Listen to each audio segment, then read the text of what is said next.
High, আশা করি সবাই ভালো আছো। আজ আমার শিক্ষাবর্ষ 2024 বিষয়ভিত্তিক মূল্য নির্দেশিকা বিষয় হিন্দু ধর্ম শিক্ষা ষষ্ঠ শ্রেণী।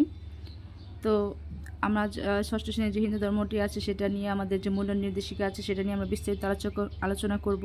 2024 সালের যে 7 জুলাই থেকে 22 জুলাই পর্যন্ত আমাদের পরীক্ষাটা অনুষ্ঠিত হতে যাচ্ছে, সেটা কি সাজেশন বা টপশিট থেকে বা কী মূল্য নির্দেশিকা আছে সেটার জন্য সেটা আমরা আজ এখানে আলোচনা করব। তো তোমরা এখনও যারা সাবস্ক্রাইব করোনি জলদি সাবস্ক্রাইব করে রেখো।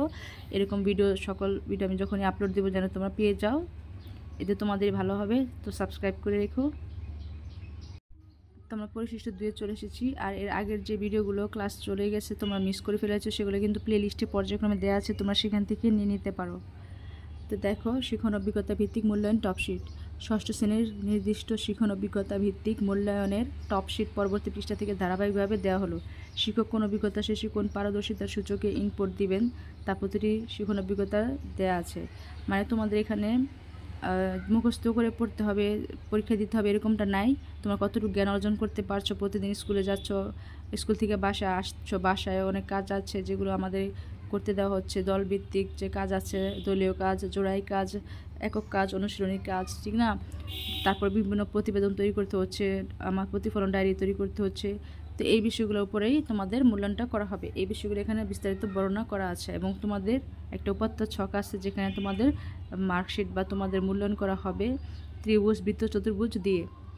ঠিক আছে, এই কথা এখানে বলা আছে। তো চলো আমরা এখন দেখলি শিক্ষণ অভিজ্ঞতা মূল্যায়ন ছকে চলে আসি। এখানে বলা আছে শিক্ষণ অভিজ্ঞতা ভিত্তিক মূল্যায়ন ছক, শ্রেণী ষষ্ঠ, বিষয় হিন্দু ধর্ম। অভিজ্ঞতা নং 1। দেখো, অভিজ্ঞতার শিরোনাম হচ্ছে ঈশ্বরে বিশ্বাস, আর পারদর্শিতার সূচকটা দেখো এখানে আছে যে 92 যে আমাদের শুরু হচ্ছে 0601 আর 01, এখান থেকে কোড আমাদের শুরু হচ্ছে। আর এখানে আছে দেখো, এখানে আছে যে শিক্ষণ কার্যক্রমগুলো আমাদের করতে হবে, মানে পর্যবেক্ষণ করবেন শিক্ষকরা, আর এগুলো আমাদের খেয়াল রাখতে হবে। আর এখানে আছে দেখো যে পারদর্শিতা দেখে মাত্রা নিরূপণ করা যেতে পারে। তো তোমরা এখন দেখো, এখানে হিন্দু ধর্মের মৌলিক বিষয়সমূহ জানে, প্রাত্যহিক জীবনে হিন্দু ধর্মের মৌলিক বিষয়সমূহের প্রভাব সম্পর্কে সচেতন, এতটুকু যে প্রকাশ করতে পারবে, প্রদর্শন করতে পারবে, সেভাবে বৃত্ত। আর এটা হচ্ছে পাবে চতুর্ভুজ। আর হিন্দু ধর্মের মৌলিক বিষয়সমূহ দৈনন্দিন জীবনের প্রয়োগ সম্পর্কে সচেতন, সেভাবে ত্রিভুজ। এতটুকু যে প্রকাশ করতে পারবে সেভাবে ত্রিভুজ। তো দেখো, এখানে আছে যে পারদর্শিতা দেখে মাত্রা নিরূপণ করা যেতে পারে, সেটা হচ্ছে দেখো এখানে আমাদের টপিকটাও এখানে আছে, হিন্দু ধর্মের মৌলিক বিষয়সমূহ অনুধাবন বা উপলব্ধি করছে। এটার উপরে কিন্তু আমরা এই এতটুকু বর্ণনা করেছি। দেন মানে সবাই যেরকম পেরেছি, কেউ সাধারণভাবে এতটুকু, আর কেউ এর সাধারণ চেয়ে একটু বেশি বিস্তারিত আলোচনা করতে পেরেছে, দেন কেউ পুরাটাই সুন্দর মতো আলোচনা করতে পেরেছে, প্রদর্শন করতে পেরেছে শিক্ষকের সামনে, সেভাবে ত্রিভুজ। হিন্দু ধর্মের মৌলিক বিষয়সমূহ যেমন ধর্মীয় মৌলিক বিষয় যেমন ঈশ্বরে বিশ্বাস, স্রষ্টা ও, এখানে বাকি অংশ নিচে আছে, ঠিক আছে? এর বাকিটুকু অংশ কিন্তু নিচে আছে, এই যে এখানে স্রষ্টা ও সৃষ্টি সকল জীবের মধ্যে ঈশ্বরের অবস্থান বিষয়গুলোর ধারণা প্রকাশ করছে। তো এরকমই প্রত্যেকটা বিষয় এখানে উল্লেখ করা আছে যে পারদর্শিতা দেখে মাত্রা নিরূপণ করা যেতে পারে। আবার দেখো, হিন্দু ধর্মের মৌলিক বিষয়সমূহ যেমন ধর্মীয় মৌলিক বিষয় যেমন ঈশ্বরের বিশ্বাস, স্রষ্টা ও সৃষ্টি সকল জীবের মধ্যে ঈশ্বরের যে অবস্থান বিষয়গুলোর জ্ঞান চর্চার উপায়সমূহ বিশ্লেষণ করছে। এখানে শুধু এতটুকু। আর এখানে দেখো, খুব জীবের সেবা করার মাধ্যমে ঈশ্বরকে সেবা করা যায়, বিষয়টি ছকে লিখে উপস্থাপন করছে পাঠ্যপুস্তকের পৃষ্ঠা 5। মানে যে যত বেশি তোমরা ওই এই টপিকটার উপরে যে যত বেশি তথ্য প্রদর্শন করতে পারবে, তথ্য দিতে পারবে, তার জন্য ততই ভালো, সে ত্রিভুজ পাবে, ঠিক আছে? আর এখানে দেখো, হিন্দু ধর্মের মৌলিক বিষয়সমূহ যেমন ধর্মীয় মৌলিক বিষয় যেমন ঈশ্বরের বিশ্বাস, স্রষ্টা ও সৃষ্টি সকল জীবের মধ্যে ঈশ্বরের অবস্থান বিষয়গুলো দৈনন্দিন জীবনে প্রয়োগের উপায় বিশ্লেষণ। এখানে দেখো, মানুষের সেবা করার ছকটি পূরণ করার মাধ্যমে দৈনন্দিন জীবনে প্রয়োগের উপায় বিশ্লেষণ করছে। মানে দেখছো এখানে খুব কিন্তু ছকটিও, এখানে শুধু ছকটা লিখছে, আর এখানে দেখো ছক লিখছে প্লাস এখানে দৈনন্দিন জীবনে প্রয়োগের উপায় বিশ্লেষণ করছে, মানে একদম বিস্তারিত আরও লিখছে। যত বেশি তোমরা বিস্তারিত লিখবে তত বেশি তোমরা ত্রিভুজ পাবে। আর যারা ত্রিভুজ পেতে চাও তারা তত বেশি চেষ্টা করবে একটা টপিকের উপর তত বেশি জোর দিয়ে যত তথ্য দেওয়া যায় তত বেশি তোমাদের লাভ। তো এগুলো একটু একটু তো মনে রাখতেই হবে, ঠিক না? ডিরেক্টলি মুখস্থ বলতে কথা নেই, কিন্তু একটু হলে কিন্তু আমাদের পড়তে হবে। আর পড়া মানেই মনে রাখা কিছু বিষয়, আর সে মনে রাখারে আমরা অনেকে মুখস্থ বলি, অনেকে বুঝে পড়া বলি। বাকিটা তোমাদের আশা করি বোঝা হয়ে গেছে যে কীভাবে পরীক্ষায় অংশগ্রহণ করতে হবে। তো এইভাবে তোমরা বাকিগুলো একটু কষ্ট করে দেখে নাও। আমি আর রিডিং পড়ছি না, আমি প্রথমটা একটু বুঝিয়ে দিয়েছি, বাকিগুলো সেম এভাবেই তোমরা কার্যগুলো কমপ্লিট করবো। আমি শুধু এখন অভিজ্ঞতা নং অনুযায়ী অধ্যায়ভিত্তিক তোমাদের দেখিয়ে দিচ্ছি। তোমরা চাইলে স্ক্রিনশট দিয়ে রাখতে পারো, স্ক্রিনশট নিয়ে পরে তো পরবর্তীতে তোমাদের প্রয়োজন হলে তোমরা দেখতে পারো, অথবা যখনই ভিডিও দরকার হবে এখান থেকে প্লেলিস্ট থেকে এসে দেখতে পারো, কোনো সমস্যা নেই, ঠিক আছে?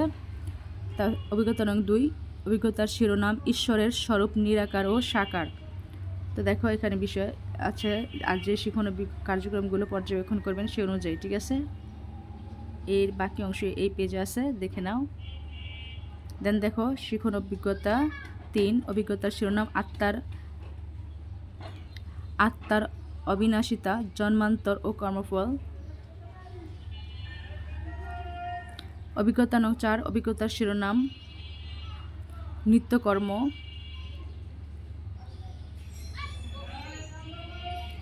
দেন দেখো অভিজ্ঞতা নং 5, অভিজ্ঞতার শিরোনাম সুচিতা, উপাসনা ও প্রার্থনা, দেবদেবী ও পূজা পার্বণ, মন্দির ও তীর্থক্ষেত্র।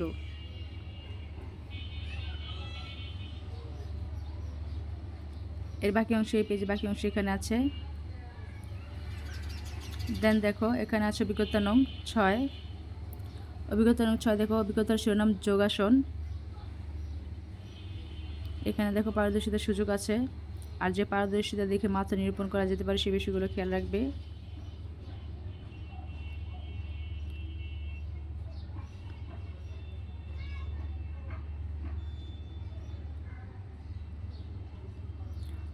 অভিজ্ঞতার শিরোনাম মানবিক গুণ, নৈতিকতা, মানবিকতা, সহমর্মিতা, দায়িত্বশীলতা, আদর্শ জীবনচরিত।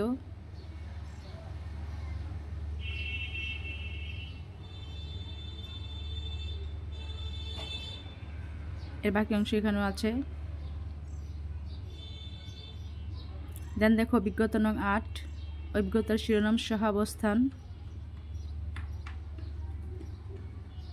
এর বাকি অংশ এখানেও আছে, দেখো। তো এই আমাদের শেষ হয়ে গেল। তো পরিশিষ্ট 3 হচ্ছে আমাদের যে উপাত্তটা, সেই উপাত্ত আমাদের যে ত্রিভুজ চতুর্ভুজ দিয়ে আমাদের এই আইডি অনুযায়ী আমাদের মান বন্টন করা হবে সেটা এখানে দেওয়া আছে।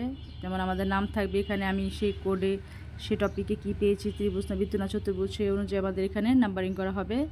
আর এই উপাত্ত ছকটি সেটার জন্যই, ঠিক আছে? এটা হচ্ছে উপাত্ত সংগ্রহের ছক, এখানে সংগ্রহ করা হবে তোমরা কে কোন টপিকের উপর কীরকম মাত্রা পেয়েছো, ত্রিভুজ পেয়েছো না চতুর্ভুজ পেয়েছো না বৃত্ত পেয়েছো, ঠিক আছে? তো আশা করি তোমরা বুঝতে পেরেছো। তো আজ এ পর্যন্তই, সবাই ভালো থেকো।